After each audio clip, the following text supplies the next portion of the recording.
En 2009 la historia era prácticamente calcada. Otro árbol, otra localidad, en una plaza, caía sobre la cabeza de una nena muy chiquita, que estuvo gravísimo. Hoy está sentada aquí con nosotros. Zaira, ¿cómo estás? Bien, la verdad es que muy bien y muy feliz de estar acá. ¿Cuántos años tenés? 13. ¿Cómo creciste? Impresionante. Qué grande que estás, qué suerte que estés acá. Esto fue en Capital. Y un poco uniéndome a lo que decía Fabián recién, de la exposición, y decía, por lo menos yo en el cierre, a veces la gente más humilde, la gente pobre, la gente que tiene que pedir más, está más expuesta a estas situaciones. Y ellos habían ido, la familia, a jugar a la plaza de Almagro, a llevar en ese momento a Zaira, que era bien chiquitita, a jugar a la plaza de Almagro. Y ahí, en esa plaza pública, se produjo la historia que vos presentabas recién, que es casi un calco de la que contábamos, ¿no? Y su mamá lloraba cuando escuchaba el relato de ese abuelo y de esa madre que, bueno, que hoy les toca atravesar esto. ¿Estás bien? Lo explicaba él y sentía que era yo la que estaba hablando cuando decía que sintió el crujir de las ramas. Levantaron el tronco, sacaron a la criatura y la subieron a un auto para correr al hospital. Fue así, tal cual, como nos pasó a nosotros. La diferencia es que a ellos les pasó en la puerta de la casa, a nosotros nos pasó en una plaza. Ellos hicieron el pedido urgente de poda o extracción de este árbol. Nosotros, el libro de actas de la plaza tenía 360 pedidos urgentes de poda y extracción. El árbol en el municipio figuraba que se había extraído y que el cobro se había hecho. Por eso el juicio pasa a casación.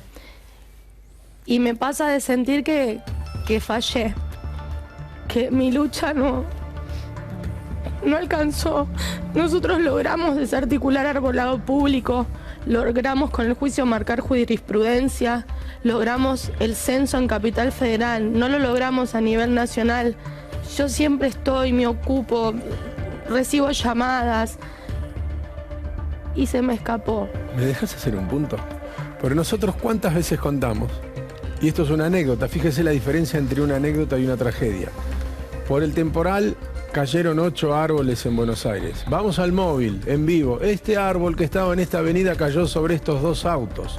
¿Cuántas veces le contamos esa historia? Un montón. Un montón. Bueno, esa vez cayó sobre autos. Pero son árboles que se caen, y se caen no por obra y gracia de la naturaleza o porque sopló un viento de 100 kilómetros por hora, sino porque hace rato que no tenía que estar. ¿Se podrá reconstruir o que nos cuenten de nuevo la historia para aquellos que no se la acuerdan? ¿Qué pasó? ¿Cómo? ¿Cuándo?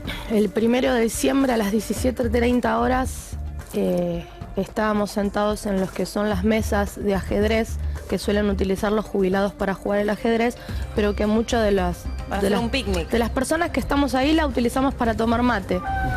Pegado, separarán unos 20 centímetros de la mesa y un arenero, que es una cancha de bochas, que dicho sea de paso, ahora les viene la parte más dura a los papás, más allá de que creo que no hay algo más duro que perder a un hijo. Y se viene la parte más dura, ¿por qué? Porque cuando ellos presenten las pruebas en el juicio, la culpa de los abogados se la van a echar a ellos, como pasó con nosotros. A nosotros en el juicio los abogados de Mauricio Macri nos adjudicaron la culpa a nosotros porque nosotros habíamos sentado a la nena en una cancha de bochas, lugar que supuestamente no está habilitado para los chicos. La verdad que es ilógico, pero aunque ustedes no lo crean, lo utilizaron a modo de defensa. Como argumento. Entonces, 17:30 horas, sentados tomando mate, 20 centímetros de distancia tenía mi hija. Y se escuchó justamente como dijo ese papá. Crack. Se escuchó ese crujido que no te lo vas a olvidar nunca más en tu vida. Yo estuve 6 meses sin salir de mi casa, con ataques de pánico justamente con estos ruidos. Y estas épocas de poda para mí son terribles.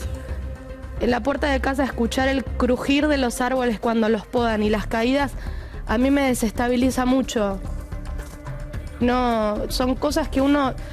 Dicen que por el olfato y por lo auditivo no te olvidas. No te olvidas más.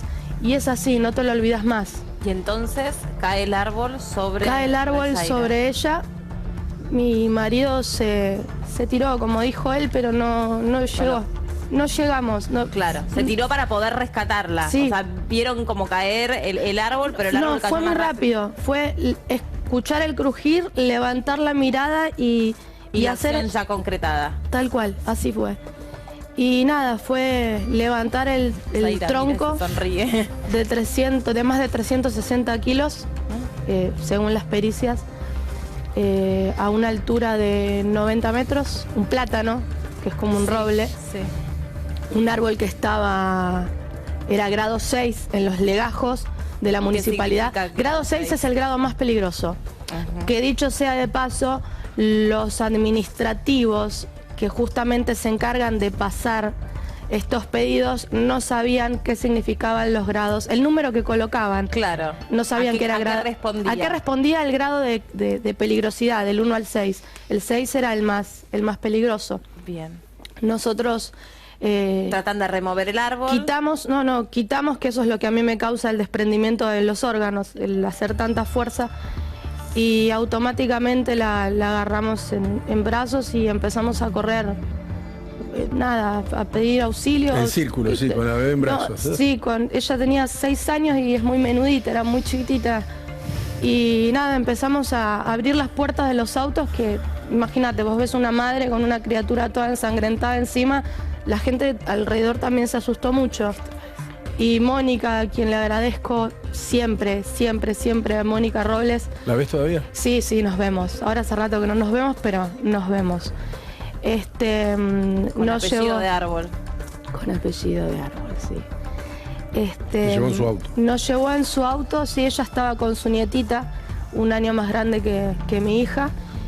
Y también tuvo paros cardiorrespiratorios como la nena. Mi hija tuvo 3 paros cardiorrespiratorios. El primero fue arriba del auto, que de inercia, yo jamás en mi vida había practicado RPG, pero no sé, fue la inercia, verla morada. Como contó mi marido muchas veces, nuestro puño se hundía dentro de la cabeza de ella, que de hecho así hasta ahora su cabecita. Antes esto era el doble. El faltante óseo. Ella Claro, tiene va una ganando, prótesis. va ganando hueso o no crece más. No, lo que era, o sea, todo el faltante óseo se transformó. Hay una parte que no tenía ni prótesis ni nada. Sí, me acuerdo se transformó que en no se músculo. podía golpear, me acuerdo. Claro, ella utilizó durante 6 años este casco de protección. O sea, 6 años que este casco para el colegio, para absolutamente todo. Gracias a Dios y a la Virgen de San Nicolás. No se golpeó nunca la cabeza. No lo necesita usar más.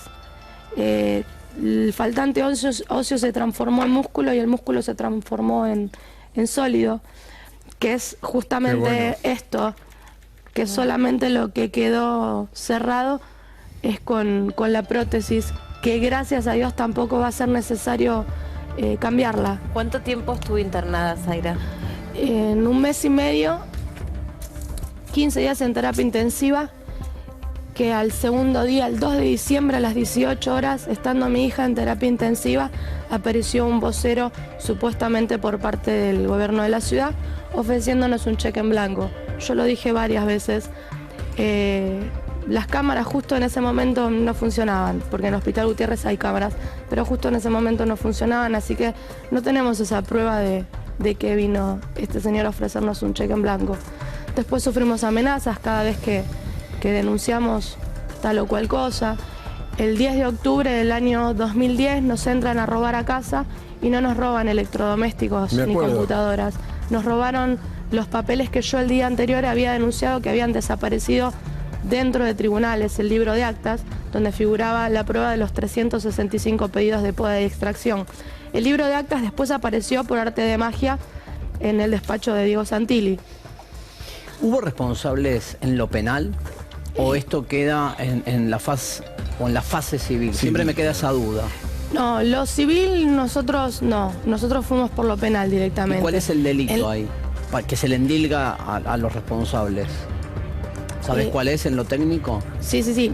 Primero aclararte que sí hubo un juicio, que hubo 4 funcionarios porteños que fueron procesados y fueron condenados. Como no tienen antecedentes, no cumplen pena. Pero el juicio, como nosotros durante el juicio presentamos pruebas que había había clara corrupción. ¿Por qué clara corrupción?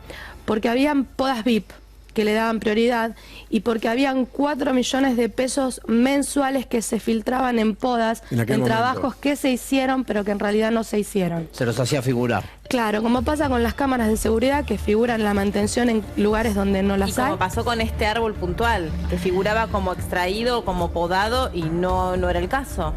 ¿El árbol de mi hija o el de la mía? No, el tuyo. Sí, figuraba que había sido extraído y que se había cobrado por tal obra, pero en realidad el árbol no había ocurrido. Tal cual. Zaira, ¿cómo fue, digamos, desde que vos empezaste a recuperar? Mi experiencia sería, ¿no? Sí, tu experiencia, claro. Y un poco difícil. Primero porque cuando me pasó todo esto yo no me acuerdo de nada. Segundo, entré en una depresión muy fuerte, que no creía en nada. No le quería a nadie.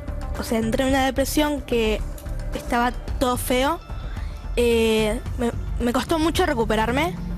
Después, cuando salí del hospital, era la depresión de mi casa, de llorar cada noche. ¿Por qué me pasó esto? ¿Por qué a mí?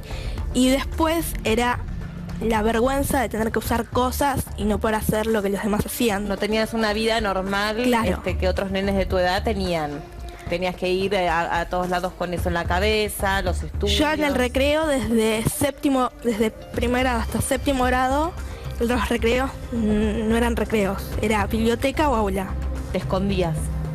No podías correr, no podías hacer nada, claro. No le podían golpear, no se podía caer, no podía hacer nada. Educación física, yo recién en séptimo grado empecé a hacer educación física, que directamente hice a mitad de año. Recién este año empecé a hacer educación física. Yo no sé lo que es una mancha, una escondida, educación física, vóley, handball, no sé nada.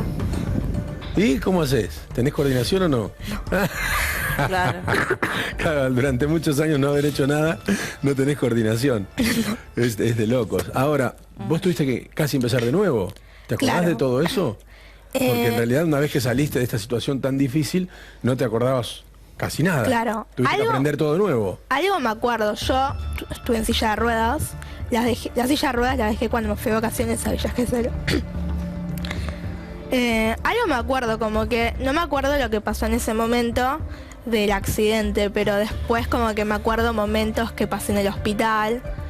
Pero algo me acuerdo. Vos decís desde lo cognitivo, claro, desde o sea, tuviste que volver a aprender cosas que ya tenías sabidas. Por ejemplo, ya sabías leer para cuando tuve que volver a aprender. Tuve que volver a aprender a caminar, tuve que volver a aprender a hablar, tuve que volver a aprender casi todo. Claro, a eso nos referíamos. O sea, esto te produjo un daño neurológico que te retrotrajo a tus primeros años de vida. Claro. Por suerte la chica pudo reemplazar absolutamente todo, ¿no? La verdad que sí. ¿Qué zona del cerebro es la que se vio afectada? O sea, que le afectaba qué cosas ese impacto. El accidente de ella es en el hemisferio derecho, pero siempre es lo opuesto, el hemisferio izquierdo. Ella, de hecho, yo lo traje para que más o menos se vea. En presión cerebral, anticonvulsivos, vértigo crónico. Falta una más todavía que no la tenemos, nos quedamos sin flunaricina. Pero ella toma carbamazepina, toma clobazam. Estoy tratando de decir los genéricos para no decir marcas. O si no, decinos para qué es más fácil que claro, es una para la epilepsia postraumática, que a ella le quedó secuela producto del accidente. Sí. La otra es para el vértigo crónico, porque el mismo impacto le rompió todos los huesos del oído. Entonces, el equilibrio del cuerpo. Claro, perdió la audición de ese oído y eso le causa justamente la pérdida de equilibrio y el vértigo crónico. Sí. Después la otra está para la presión cerebral, pero para el resto de las secuelas no hay medicación. Para la hemiparesia intermitente, no controlar la temperatura corporal por una fisura en el tronco encefálico.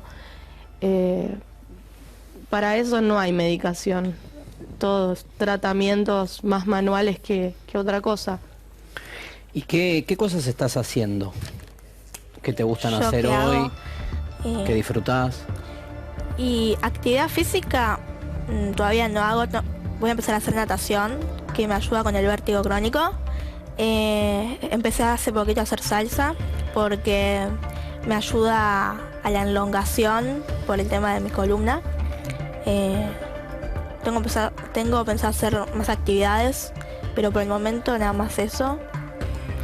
Después mi vida social, por ahora en el momento es normal. A los cumpleaños voy, hago salidas, salgo con mis amigas por ahora. Me imagino la tranquilidad de mamá ahora cuando salís, ¿no? Mamá se queda tranquila. Claro. Costó mucho dejarla. Con la ayuda del psicólogo y todo, costó mucho de verdad. Yo prácticamente me había traído al hospital a casa. Por eso te digo. Porque los muy ataques tranquila de te habrás quedado el epilepsia y primer todo día que era- dijo salgo, mamá, bueno, anda. No, recién este año empezó a salir. Y los pelos de punta. Sí, era terrible, porque nada, a nosotros nos pasó, el que tiene hijos con epilepsia me va a entender, es difícil dejar a un hijo solo. Claro. O mismo en el colegio tenés que alertar a todos Lo qué que puede hacer. pasar. Claro, lo que podría llegar a pasar, y mismo ella si se llegara a caer, qué podría llegar a pasar y qué deberían hacer. En todo sentido, ella venía, mamá, tengo un cumpleaños en un pelotero, ¿y qué hacemos? ¿Qué hago? Te llevo para que veas cómo el resto de los nenes juegan, mientras vos te quedás sentada mirando. Entonces preferíamos no llevarla.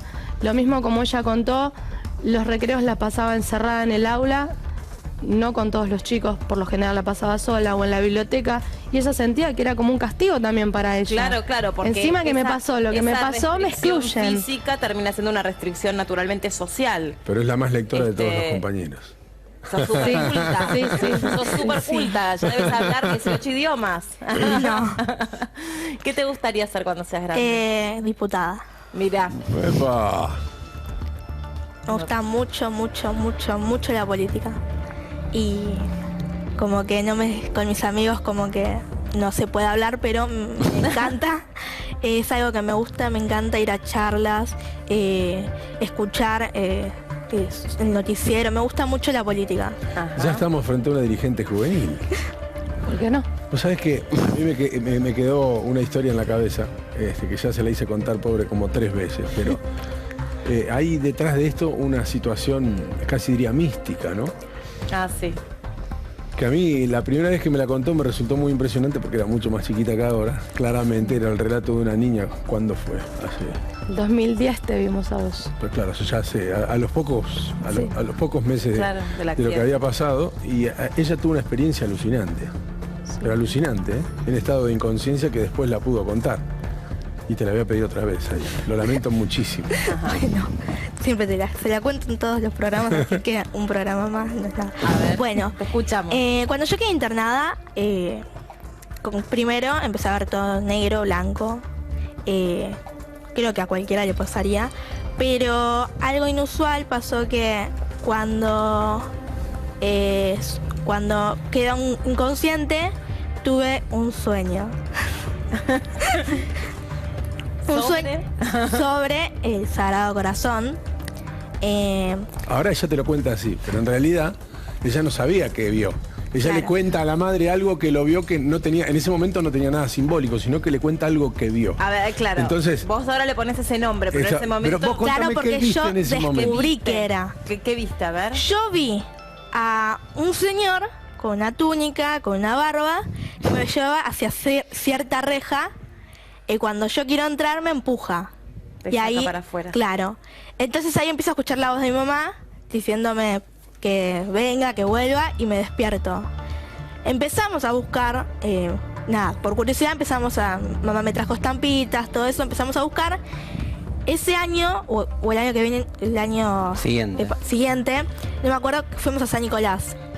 Fuimos a la basílica y había un bautismo. Y nada, cuando estamos por irnos, yo me voy corriendo Toma agua. Sí. y... Ahí tenés agua. Gracias. Estoy intrigadísima. Claro, porque hasta ahí ella vio, se acordaba de algo que no le había dado mayor sentido que algo producto de la inconsciencia. O sea, se encuentra con un señor de barba que cuando ella iba a cruzar una reja le dice, no, acá no pasás, y escucha la voz de la madre que le dice, vení. ¿No? Eso es lo que tenías en la cabeza. Y ahí te despertás, pero era un lugar que vos no lo podías reconocer o el que sentís que Claro, nunca habías estado antes. Nunca estuve ahí, era un Sí. lugar como irreconocible. Cuando empezamos a buscar, vamos a la basílica y yo me salgo corriendo, yo estaba de la mano de mamá, salgo corriendo y empiezo a gritar que ahí está, y vienen todos, porque nada, era un bautismo y todos se dan vuelta. Entonces mamá me pregunta, ¿qué está? Entonces yo le digo, ahí está el hombre de mis sueños. Y ella me dice, no tiene... les conté que tenía una franja rosa, porque el Sagrado Corazón tiene como una túnica y una franja rosa. Una faja. Entonces ella me dice, no, pero no tiene una franja rosa. Entonces yo le digo, sí la tiene. Tenía una manta que la cubría, entonces saco la manta y estaba la franja rosa. Ay, me pone la piel de gallina. Y después averiguamos y era el Sagrado Corazón, que desde que me pasó eso, que voy todos los años a San Nicolás y voy y lo veo, ahora no está más en la iglesia de San Nicolás, sino que se rompió y lo sacaron para restaurarlo. Yo fui hasta donde lo estaban restaurando. Al año siguiente voy y no lo estaban, ya lo habían terminado de restaurar y lo encerraron en un colegio de monjas, donde nadie lo puede ver, o sea, personas que lo quieren ver y capaz que creen, no pueden ver porque está en un colegio de monjas donde solamente los pueden ver las monjas y los que estudian ahí en ese colegio. ¿Y vos nunca pudiste ir ahí? Sí fui una sola vez, después no pude ir más. Pero sabemos dónde queda el colegio y la verdad es que yo estuve muy enojada con la monja, porque la verdad es que no me gustó. Que hay gente que cree en el Sagrado Corazón y que le gusta y que va y le pide, es más, muchos le pidieron, y para mí no está bueno que quede en un colegio, capaz que a los chicos les gusta y todo eso, pero no está bueno que quede en un lugar cerrado donde solamente pueda verlo esa gente de ese ambiente. Claro. Y que si está en la basílica puede verlo gente de cualquier lugar que vaya a la Sin basílica. restricciones. Claro, libremente. Mira, la diputada ya está defendiendo los derechos de que quiere. Quienes quieren ver el Sagrado Corazón. No obstante a eso, todo tiene que ver con todo, porque cuando ella sufre el accidente, yo no creía en nada. Agnóstica. No sé si agnóstica, no sé si es la palabra. Ella te cuenta eso y vos no le diste un sentido religioso cuando te lo cuenta. No, en su momento no. No. Era un hombre que la llevaba de la mano, nada más. Cuando pasa lo que pasa, cuando pasa el accidente, que nos dan la peor noticia, que la tienen que desplaquetar. ¿Qué significa? Le tienen que sacar el cráneo. La famosa tapa de la cabeza. Claro. Tiene que dejar... Y tenía que estar un mes justamente sin nada. Es como ver la mollera de un bebé, pero en toda la cabeza. Vos ves toda la cabeza que late, sin nada. Es un cristal que no podés tocar. Sí. Yo me enojo mucho con Dios, muchísimo. Y mi prima Claudia, a quien le agradezco tenías un siempre. pensamiento religioso, solo que esta situación límite te había hecho... A mí me hizo sentarte en la enojar. vereda de enfrente, claro. Claro, me hizo enojar mucho. Pero muchísimo. Insulté muchísimo a la Virgen, insulté muchísimo a Dios. Son cosas que a uno les pasa, ¿no? Y gracias a Claudia, mi prima, en ese momento me dio una foto de mi hija y atrás mío estaba la Virgen del Rosario de San Nicolás. Y me dijo que le pidiera, que ella era mamá y me iba a entender. Y yo al principio enojada, insultando nuevamente, ella me agarra la mano y me dice, pedile de mamá, hablale que te va a escuchar. Y solamente para darle el gusto a ella lo hice y le hablé así como les estoy hablando a ustedes. Ella es mamá y que por favor salve a mi hija, por favor, que es lo que más quiero, que por favor la deje conmigo. Y nada, después de las 72 horas terribles que pasamos, porque las primeras 72 horas son las decisivas, ella tiene los subsiguientes paros cardiorrespiratorios. Los médicos siempre alentándonos, diciéndonos que nada, que a lo que le estábamos pidiendo, que le sigamos pidiendo, que estaba dando resultado. Por eso nosotros en todos los medios salíamos a pedir a la gente que por favor rezara. Y yo creo que toda esa energía que todos hicimos en ese momento, desde al Gutiérrez aparecieron testigos de Jehová, evangelistas, agnósticos, personas que venían y me decían, mirá, con tu caso nada, yo pero... me senté y recé. Yo creo que toda esa energía le llegó y bueno, hoy la vemos acá, con las secuelas, pero no importa, está acá. Y casualidad que el hombre de sus sueños bárbara, porque, estaba en digo, San la Nicolás. verdad, está, sinceramente, si yo no hubiera sabido que venías, no te hubiese ni reconocido. Gracias. Las secuelas son internas, no se ven por fuera. No, y también son secuelas desde lo afectivo, desde lo emocional, porque eso es algo que los va a marcar y los va a acompañar siempre es una historia realmente de una leona que peleó con sus 6 años para aferrarse a la vida, porque me imagino que el pronóstico era el peor. Era terrible, y en el Gutiérrez le siguen diciendo la Leona Morales. Vamos, la Leona Morales va a llegar al Congreso. Nombre de boxeadora. Sí. Para usted, Paula. Sí, absolutamente. ¿A qué refiere la remera que tenés puesta de Resistiendo con Aguante? ¿Qué es eso? Resistiendo con Aguante es un movimiento que arrancó de manera virtual y hoy es un hecho.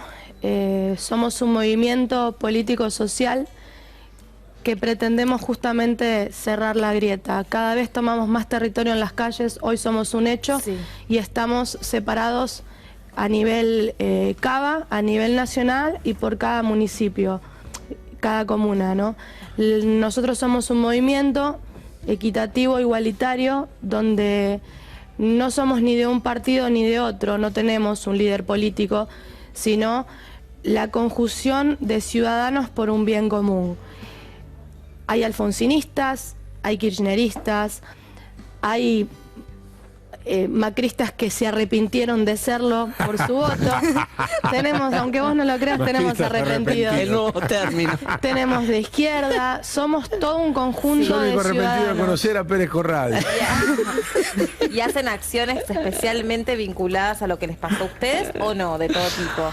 De todo tipo, sí, yo particularmente estoy más evocada justamente en lo que es todo el manejo de espacio y medio ambiente, árboles. ¿Y qué detectaste en general, digo, sobre esos espacios verdes, más allá de la plaza, donde vos ahí solamente habías visto que ese árbol tenía más de 360 denuncias? ¿Qué otras cosas detectaste? En su ¿En qué momento, estado están nuestras plazas? en su momento figuraba Arbolado Público, empresa creada por Mauricio Macri y Juan Pablo Picardo, que dicho sea de paso el juicio continúa, se viene la segunda parte. En eso se desarticuló, no existe más, pero se terciarizó todo. Ahora está a cargo de Mantelectric. Mantelectric responde a Caputo, obviamente. El Estado y las podas se hacen cuando no se tienen que hacer, porque uno no puede podar un árbol cuando se le plazca, porque eso trae consecuencias, trae enfermedad en el árbol, trae hongos, cada especie de árbol tiene su problemática particular. Ajá. Y nosotros lo que venimos haciendo hincapié hace mucho tiempo es que tiene que haber un ingeniero agrónomo Ajá. encargado de justamente estos temas. De supervisar esto. Y no un contador. Porque me parece que un contador sabe de números, no de árboles. Me parece que cada área, si queremos que funcione como corresponde, en la cabeza tiene que haber un especialista en la causa. Las plazas siguen en estados, hay muchas plazas que están muy bien, hay otras que están en estados deplorables. Y ya para cerrar, Zaira, en este proyecto que estés en tu cabecita de convertirte en una legisladora, ¿ya pensaste sobre qué te gustaría legislar? ¿Ya pensaste qué te gustaría cambiar? Y no lo pensé muy bien. Yo a los 7, como que siempre estuve metida en la política. Yo a los 7 años, yo fui a ver a Cristina. Estaba fascinada, era mi ídola. Le dije que quería ser presidenta. Ajá. Me la bajó abajo, me dijo que era horrible ser presidenta. ¿Te dijo eso? No, que era horrible, que era muy difícil. Porque es un sistema que está manejado justamente por el patriarcado y siendo mujer se complica. Después de más grande quise ser neurocirujana. Claro. Me iba a inscribir en una secundaria que tenga medicina. Pero dije, no, es muy difícil, son muchos años, vamos a ir por la política, que es lo que más básico, diputada. Me gustaría estar en lo que en lo que es legislar, o sea, que todo esté bien, o sea, lo que es el ambiente. Medio ambiente. Claro. Ajá, sobre eso. Claro, sobre eso me gustaría, aparte de que amo la política, me encanta el debate, así que Está muy bien, está muy bien. Qué linda. Bueno, gracias, Zaira. gracias a ustedes. Gracias. Qué lindo que estés así de bien. Qué lindo. Bueno. Gracias a las dos. Gracias a ustedes.